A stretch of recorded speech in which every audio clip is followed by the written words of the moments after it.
우리가 여행을 가면 여행하는 가이드가 있고 없고 큰 차이가 있습니다. 가이드가 있으면 그만큼 편하죠. 호텔을 예약하는 것도 편하고 길을 헤맬 이유도 없고요. 그리고 여러 가지 시행착오도 겪지 않아도 됩니다. 이와 같이 우리가 어디 가든지 이게 가이드가 있으면 모든 것이 편해지듯이 우리의 인생도 마찬가지입니다. 푸른 초장과 실만한 물가로 가고 싶지 않은 사람이 이 세상에 어디 있겠습니까? 문제는 푸른 초장과 실만한 물가가 어디에 있는지 몰라서 우리가 방황을 하고 있는 것이, 푸른 초장과 실만한 물가를 싫어할 사람은 아무도 없습니다. 그러면 푸른 초장과 실만한 물가는 어떻게 갈 수 있습니까? 인도자가 있어야 된다는 거죠. 반드시 목자가 있어야지만 양이 푸른 초장과 실만한 물가로 갈 수 있다는 겁니다. 다윗은 청년 때에 이 사실을 깨닫고요. 그는 늘 묵상했습니다. 푸른 초장과 실만한 물가로 인도하신 분은 여호와 하나님 한 분밖에 없다는 것을 알고 그는 하나님을 목자로 여기며 하나님의 인도하심을 따라 푸른 초장과 실만한 물가를 소망하며 하나님 앞에 순종하는 인생을 살았다는 것입니다. 벌써 12월 연말입니다.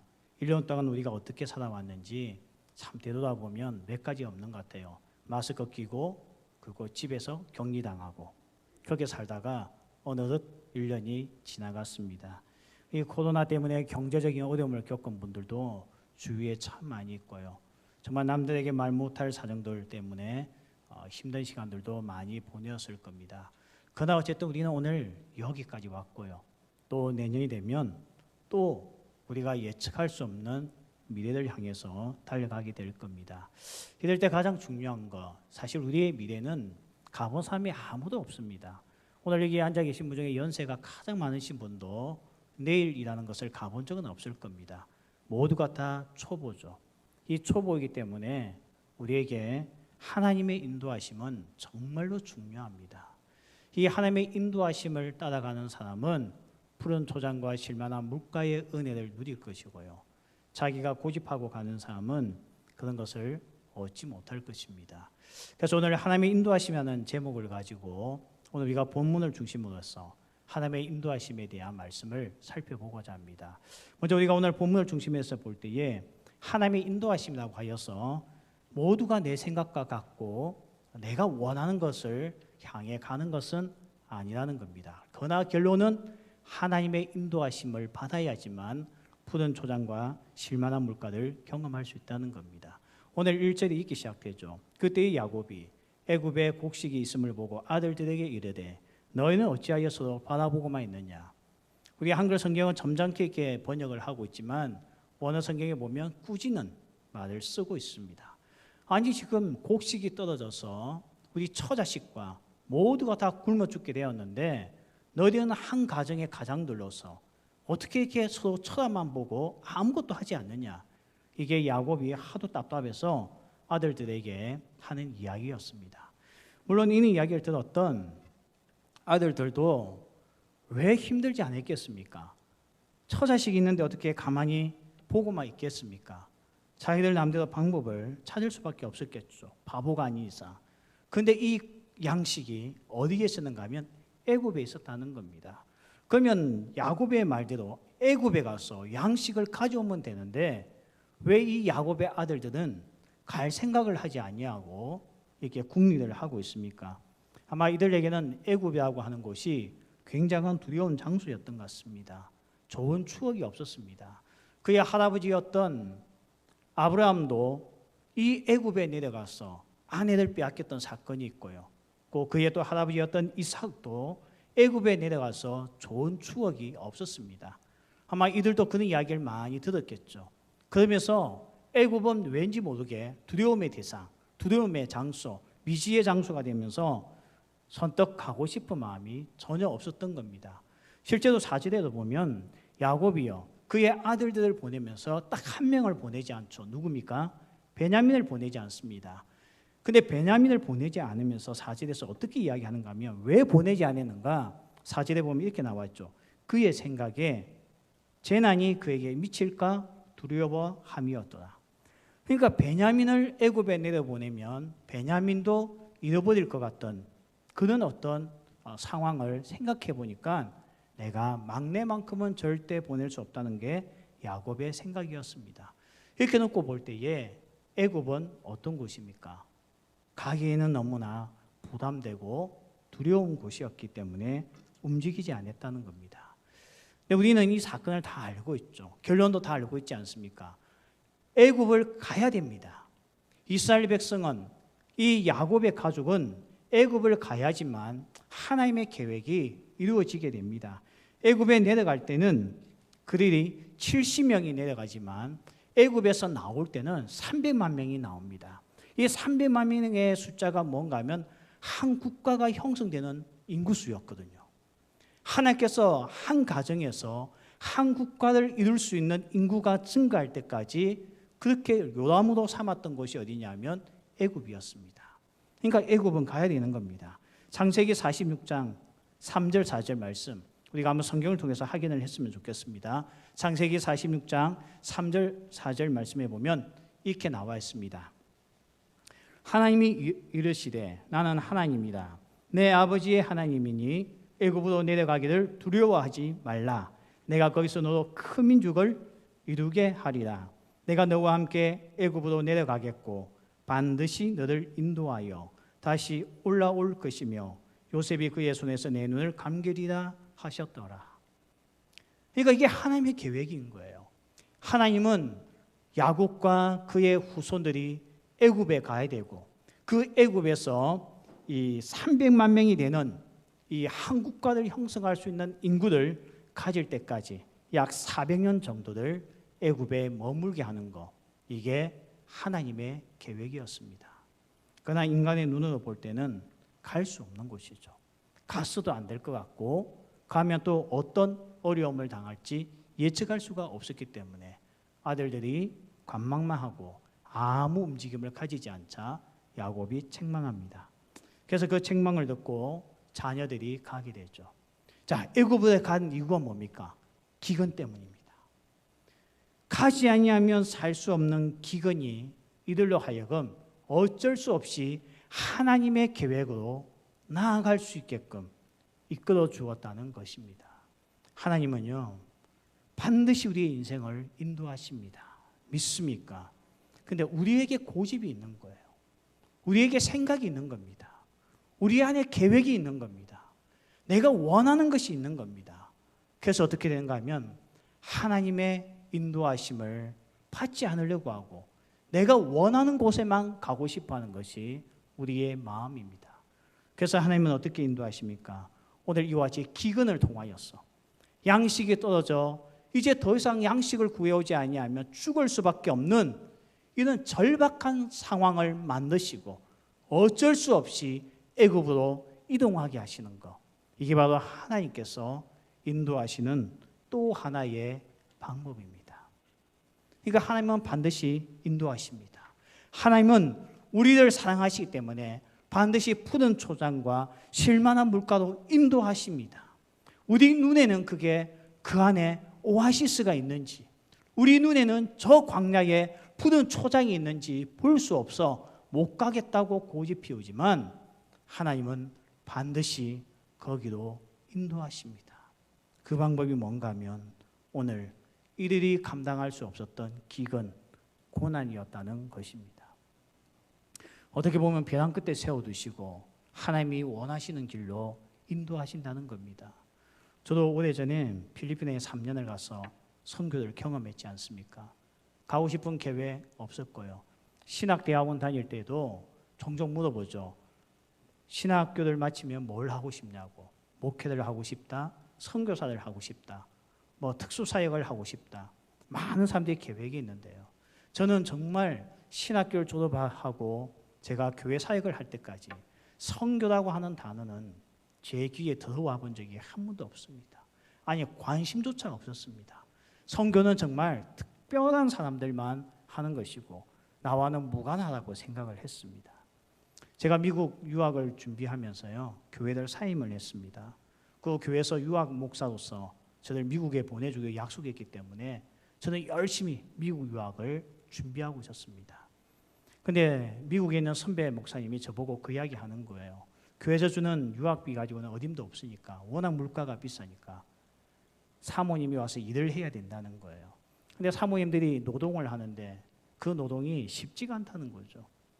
뭐 지금 우리나라에 뭐 이 캄보디아 사람들이 와서 노동하는 그 정도, 뭐 남들이 하기 싫으니까 외국 사람한테 시키지 않겠습니까?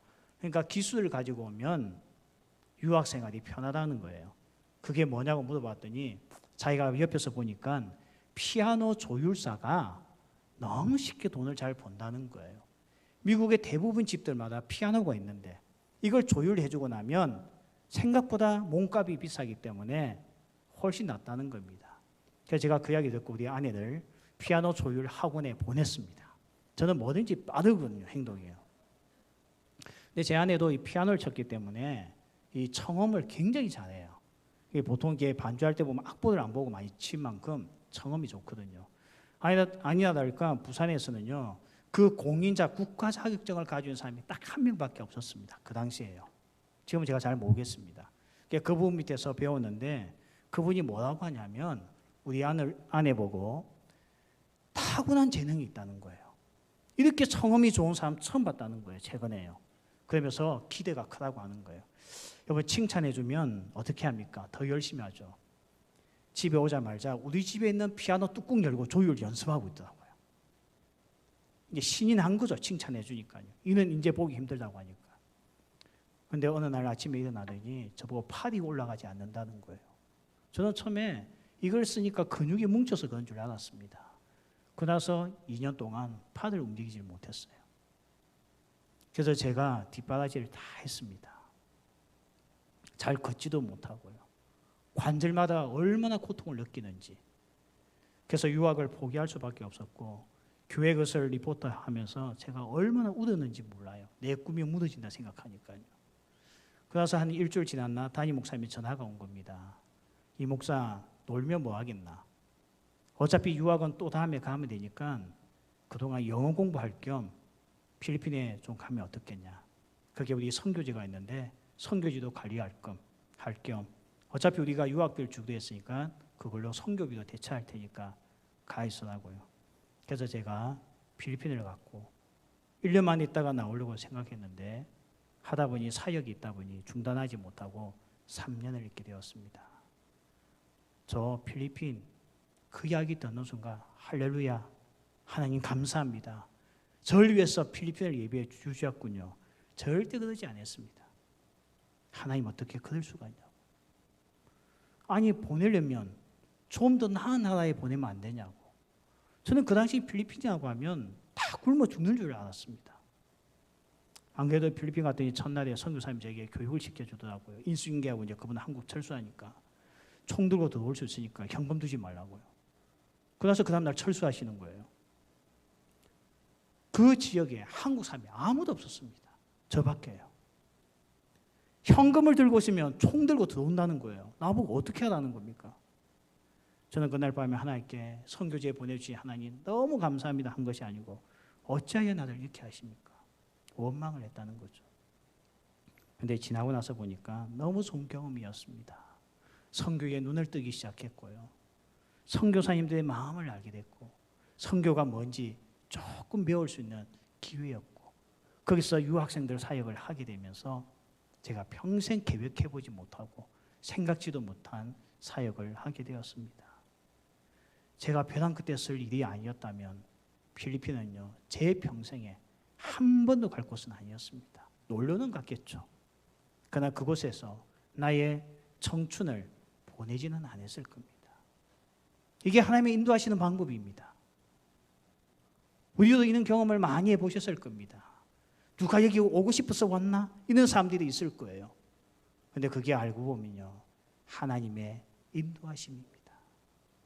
우리가 볼 때는 굶어 죽을 것 같고 우리가 볼 때는 정말 이렇게 비참해질 수 있을까 생각하지만 사실은 그 안에 하나님께서 예비하신 푸른 조장과 쉴만한 오아시스가 있다는 것입니다. 우리가 안 가려고 하는 거죠. 그러니까 하나님께서 어떻게 합니까? 이는 기근을 통하여서 가지 않을 수 없는 갈 수밖에 없는 상황을 만드시고 그렇게 했으라도 이끌어 가시는 분이 하나님이십니다. 지금 내가 뜻하지 않는 곳에 있습니까? 내가 뜻하지 않는 삶을 살아가고 있습니까? 하나님의 인도하심인 줄 믿습니다. 그분을 신뢰해야 됩니다. 하나님을 신뢰해야 됩니다. 이 안에 우리가 상상하지도 못했고 경험해보지도 못했던 하나님의 귀한 은혜가 있는 줄 믿습니다. 두 번째 우리가 살펴봐야 될 것은요, 이제 이 아들들이 순종하여서 애굽에 가서 요셉을 만나게 됩니다. 근데 이번 요셉을 20년 만에 만났는데, 물론 형들은 요셉인지 모르고 있죠. 그냥 애굽의 총리라고 생각하고 그에게 절을 하고, 그리고 자기들과 이 요셉의 대화를 주고받게 됩니다. 근데 여러분, 20년 만에 만났던 요셉이 무슨 말을 합니까? 좋은 말 하나도 안 합니다. 너희들은 정탐꾼이다, 그냥 스파이냐, 너희들은 간첩이냐 하면서 완전히 죄인 취급하면서 이들을 사형 선고까지 끌고 나갑니다. 요셉이요. 하나님의 인도하심을 따라 애굽에 왔으면 이런 일을 당하지 말아야 되는 거 아닙니까? 요셉이 뭔가 웰컴을 하고, 형님들, 제가 요셉입니다. 제가 당신들의 인생을 책임지겠습니다. 물론 나중에는 그렇게 하지만 왜 첫 만남에서는 전혀 이런 것이 없고 당신들은 간첩이다, 스파이다 하면서 4번이나 질문을 하면서 코너에 몰기 시작하면서 나중에 17절에 보면 어디까지 보내게 됩니까? 감옥까지 보내는 거예요. 어떻게 하나님의 인도하심이 있는 인생이 이렇게 될 수가 있습니까? 비록 가기 전에는 마음이 무거웠고 가는 발걸음이 무거웠지만 그래도 하나님의 인도하심을 따라 그곳에 도착했으면 뭔가 환하게 다 열려있는 환경이 되어야 되지 않습니까? 그런데요, 감옥까지 가게 되었고 그 감옥에 들어가면 언제 나올지도 알 수 없는 사형 선고를 받은 그런 상황이 될 수밖에 없었습니다. 왜냐하면 들어갈 때 제목이 간첩이었거든요. 스파이였거든요. 왜 이는 일을 당합니까? 저는 이 말씀을 보면서요, 9절에 보면 요셉이 그러죠. 너희는 정탐꾼이다 했더니 11절에 뭐라고 대답합니까? 우리 같이 한번 읽어봅시다. 창세기 42장 11절 말씀 우리 같이 한번 읽어보겠습니다. 자, 시작. 우리는 다 한 사람의 아들들로서 확실한 자들이니 당신의 종들은 정탐꾼이 아닙니다. 여기서 보면 확실한 자들이다. 이 확실한 자들이다. 신용이 확실하다는 거죠. 한 아버지의 아들들로서 신용이 확실하다는 겁니다. 근데 공동 번역에 가봤더니요, 이 부분의 번역을 너무너무 재밌게 놨습니다. 뭐라고 되어 있냐면 확실한 자들이 뭐냐면 거짓말할 줄 모르는 사람들입니다. 이렇게 야곱의 아들들이 자기들을 요셉 앞에서 소개합니다. 거짓말을 할 줄 모르는 사람들입니다. 여러분, 이 표현이 어떻게 들립니까? 웃음이 나죠. 야곱의 아들들 입에서 나온 말이요, 거짓말을 하지 않는 사람들이라는 거예요. 요셉은요, 그래서 뭐라고 합니까? 이것을 증명하라는 거예요. 당신들이 거짓말하지 않는 사람들이라는 것을 증명하라는 겁니다. 다음 말로 이야기하면 뭡니까? 당신은 거짓말하는 사람들이라는 거예요. 하나님께서 왜 야곱의 아들들을 애굽으로 인도하셨습니까? 살리기 위해서입니다. 푸른 초장과 실만한 물가에 은혜를 주기 위해서입니다. 그러나 그 은혜와 복을 주기 전에 그들에게 해결해야 될 하나의 죄가 있었습니다. 이 죄는요, 사실 아들들만의 죄가 아닙니다. 이 죄는 야곱의 죄였고, 이 죄는 야곱의 어머니였던 라헬의 죄였고, 이 죄는 이삭의 죄였고, 이 죄는 아브라함의 죄였습니다. 무슨 죄입니까? 거짓말하는 집안의 내력이었습니다. 이 아브라함의 후손들이 가지고 있는 죄 중에 한 가지가 뭔가 하면 이 집안은 거짓말하는 집안입니다. 그러니까 이 형들이요, 요셉 앞에서 우리는 거짓말하는 사람들이 아닙니다, 이 말은 틀린 말입니다. 우리 집안은 거짓말하는 집안입니다. 아버지도 속이는 자였고 우리들도 속이는 자들입니다. 그런데 이 신분을 숨기고 있는 거예요. 그러니까 요셉이 어떻게 합니까? 간첩이지, 스파이지, 아닙니다. 증명해라. 증명하지 않으면 다 죽는다. 이게 오늘 애굽에서 만난 예상치 못한 사건입니다. 왜 이는 이들을 만나겠습니까? 시편 5편 6절에 보면 이런 말씀이 있습니다. 시편 5편 6절이죠. 우리 같이 한번 읽어봅시다. 자, 시작.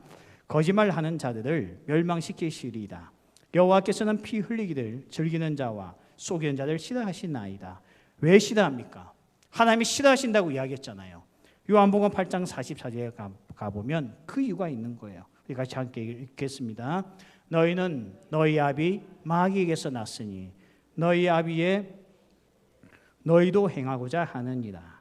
그는 처음부터 살인자요 진리가 그 속에 없으므로 진리에 서지 못하고 거짓을 말할 때마다 제 것으로 말하나니 이는 그가 거짓말쟁이요 거짓의 아비가 되었습니다.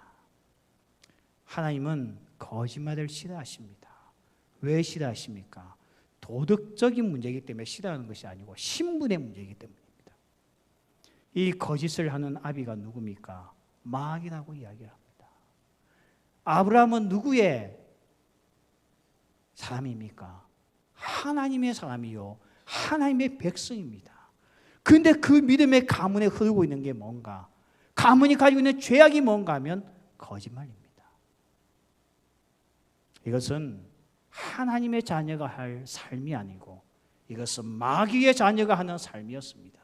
하나님은 이스라엘 백성들을, 이 야곱의 후손들을 애굽에 불러서 청산하고자 했던 죄가 뭔가 하면 거짓말입니다. 그래서 어디까지 집어넣습니까? 감옥에까지 가두었어라도 이 죄의 문제를 해결합니다.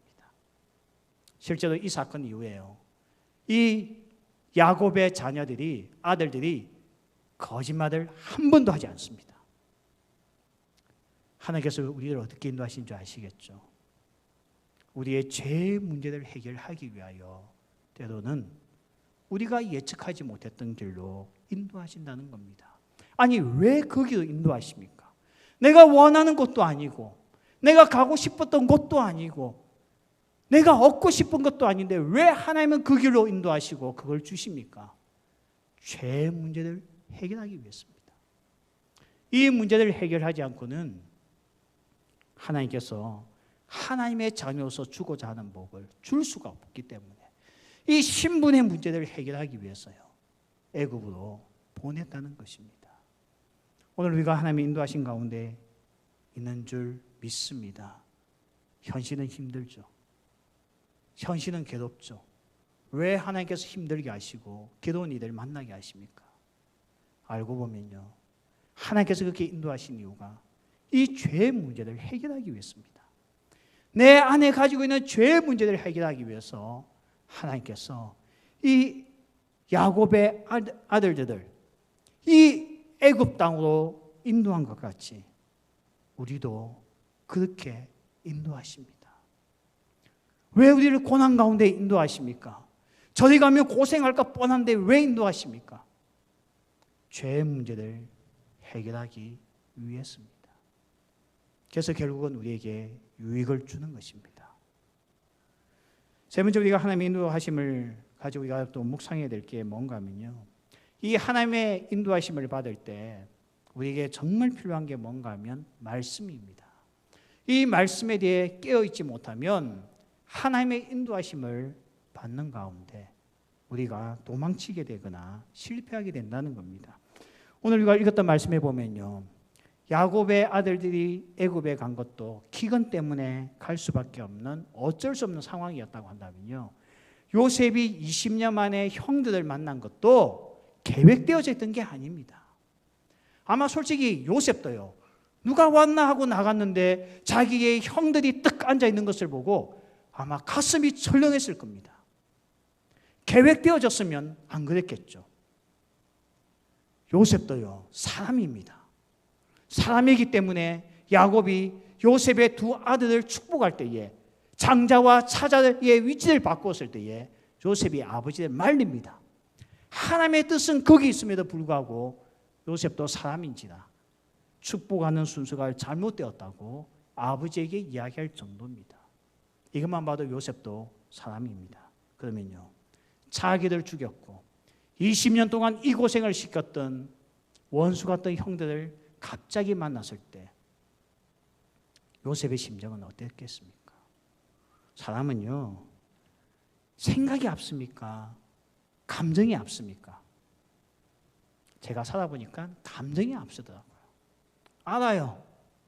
예수 믿는 사람은 그 말 하면 안 되는 거 알고 있습니다. 알아요. 그렇게 행동하면 안 된다는 거 알고 있습니다. 그런데 감정이 안 돼요. 알아요. 만날 때마다 사랑한다고 이야기해야 된다는 거 알고 있습니다. 감정이 미워 죽겠는 거예요. 안 됩니다. 그만큼 우리는요, 이성보다도 감정이 훨씬 먼저 앞섭니다.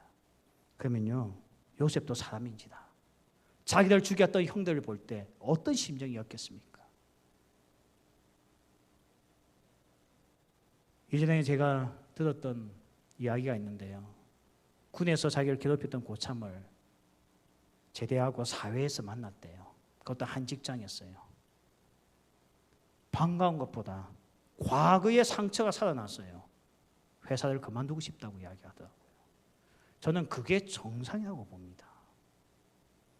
요셉도 그랬지 않겠습니까? 그런데 요셉이 형들 딱 보았을 때에 생각한 게 있습니다. 9절 말씀입니다. 우리 같이 한번 읽겠습니다. 9절. 요셉이 그들에게 대하여 꾼 꿈을 생각하고 그들에게 이르되. 뭘 생각했다는 거예요? 꿈을 생각했습니다. 이 꿈이 무슨 꿈입니까? 하나님께서 요셉을 통해서 자기의 민족을 먹여 살리는, 형들이 자기에게 와서 절을 했던 것은 요셉이 출세한다는 꿈이 아니었습니다.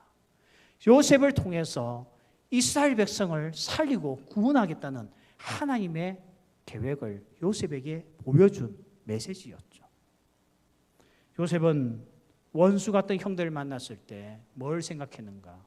꿈을 생각했고, 이 꿈을 다음 말로 말씀드린다면 하나님의 말씀을 생각했다는 겁니다. 그래서 요셉은 어떻게 접근합니까? 형들에게 보복하고 복수하지 아니하고 하나님의 분명한 뜻이 무엇인지를 분별하여서, 형들에게 지금 가장 필요한 것은 죄의 문제를 해결하는 거구나. 하나님께서 이 죄의 문제를 먼저 해결하기 원하구나. 그래서 거짓말하는 이 악한 죄를 뽑아버리는 일에 시간을 쓰고 있습니다. 오늘 우리가 하나님의 인도하심을 따라서 살아갈 때에 이 말씀 묵상의 삶이 이렇게 중요합니다. 우리에게 하나님의 말씀이 없으면요, 우리는 감정대로 살게 됩니다. 어떻게 하나님께서 나를 사랑하신다고 하면서 이런 곳에 보낼 수가 있나? 어떻게 하나님께서 나를 사랑하신다고 하면서 이런 삶을 만나게 할 수 있나? 감정으로 나아가 버리면요, 하나님의 인도하심 절대 받을 수 없습니다. 결국 우리는 하나님을 원망하다가 히브리서에 나와 있는 말씀같이 결국 침륜하는 자가 되어서 멸망에 이르게 되고 만다는 겁니다. 그래서 중요한 게 뭡니까? 말씀입니다. 이 말씀을 묵상하지 아니하면 하나님의 인도하심 절대 받을 수가 없습니다. 하나님의 인도하심을 받고 있는 중에도 하나님의 말씀이 없으면요, 내가 인생 잘못되어졌다고 착각할 수밖에 없습니다. 그래서 오늘 우리는 말씀에 깨어있는 자가 되어야 될 줄 믿습니다. 말씀에 묵상하는 자가 되어야 될 줄 믿습니다. 그 말씀 안에서 우리가 이해할 수 없는 하나님의 인도하심을 받을 때에도 그 뜻을 깨달을 수 있는 줄 믿습니다. 말씀을 정리하겠습니다. 오늘 우리는 하나님의 인도하심이라는 주제를 가지고 살펴보았습니다. 하나님 반드시 인도하십니다. 그러나 우리가 원하는 곳으로 인도하시는 건 아닙니다. 때로는 가기 싫고 절대 생각지도 않은 곳에 인도하실 때가 있습니다. 그러나 그 인도하심에는 분명한 하나님이 주고자 하는 은혜와 복이 있는 줄 믿습니다. 왜 그렇게 인도하십니까? 하나님은 왜 처음부터 우리에게 편안한 삶을 주지 않습니까? 왜 어려운 길로 인도하십니까? 그런 길을 통해서 우리의 죄, 정말 뽑아버려야 될 죄를 하나님께서 해결하고자 하신다는 것입니다. 우리가 힘들겠죠. 하나님이 보지 않겠죠. 그런 연단이 있다고 한다면 지치겠죠. 그래서 우리에게 무엇을 요구합니까? 하나님의 말씀에 대한 묵상과 그 말씀을 우리가 깊이 상고하는 이런 삶이 있을 때에 하나님의 인도하심을 따라 살아가는 줄 믿습니다. 힘든 세대입니다. 힘든 세월을 보내고 있습니다. 그러나 우리에게 분명한 하나님의 인도하심이 있고 그분이 인도하시는 곳만이 우리에게 진정한 피난처요 복된 곳인 줄 믿습니다. 우리 같이 한번 찬양하면서 오늘 말씀을 놓고 주 앞에 기도하는 시간을 가지겠습니다.